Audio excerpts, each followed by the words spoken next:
Hello. അപ്പോൾ ഞങ്ങൾ ഇന്ന് വൈകുന്നേരം ഇങ്ങനെ പുറത്തിറങ്ങിയതാണ്. ആദ്യം ഹസ്ബൻഡിന് മുടി വെട്ടണമായിരുന്നു.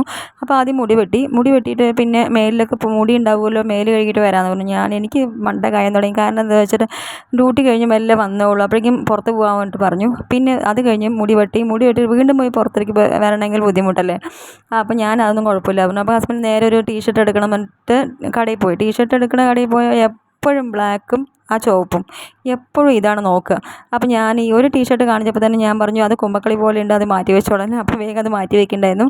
അങ്ങനെ അവിടെ നിന്ന് 2 ടീഷർട്ട് എടുത്തു. അവിടെ നിന്ന് ഇറങ്ങി നേരെ ഗീതം ബേക്കറിയിലാണ് പോയത്. ഗീതം ബേക്കറിയിൽ പോയി നമ്മളവിടെ വെറുതെ നിന്നാൽ മതി, അവരെന്തെങ്കിലുമൊക്കെ കഴിക്കാൻ തരും, ടേസ്റ്റ് ചെയ്യാൻ തരും. അതാണ് ഗീതം ബേക്കറിയിൽ ഭയങ്കര ഒരു നമുക്ക് ഇഷ്ടപ്പെട്ട കാര്യം. നമ്മൾ വാങ്ങിക്കേണ്ട ആവശ്യമൊന്നുമില്ല, അവർ വെറുതെ നമ്മളവിടെ പോയി നിന്ന് എന്തെങ്കിലുമൊക്കെ നോക്കിയാൽ തന്നെ അവർ കഴിക്കാൻ തരും. അതൊരു അടിപൊളിയാണ്. അപ്പോൾ ഞങ്ങൾ അവിടെ നിന്ന് എന്തൊക്കെയോ വാങ്ങി നേരെ വേറെ എവിടെയും പോയില്ല. മോനില്ലാത്തതുകൊണ്ട് വലിയ പോകാനുള്ളൊരു ഇൻട്രസ്റ്റ് ഉണ്ടാവുന്നില്ല. അപ്പോൾ ഞാനും ഹസ്ബൻഡൊക്കെ എന്തൊക്കെയോ വാങ്ങി കഴിച്ചിട്ട് അവിടെ നിന്ന് നേരെ വീടെത്തി കുറച്ച് പണികളും കൂടി ഉണ്ടായിരുന്നു. അപ്പോൾ അത്രയേ ഉള്ളൂ.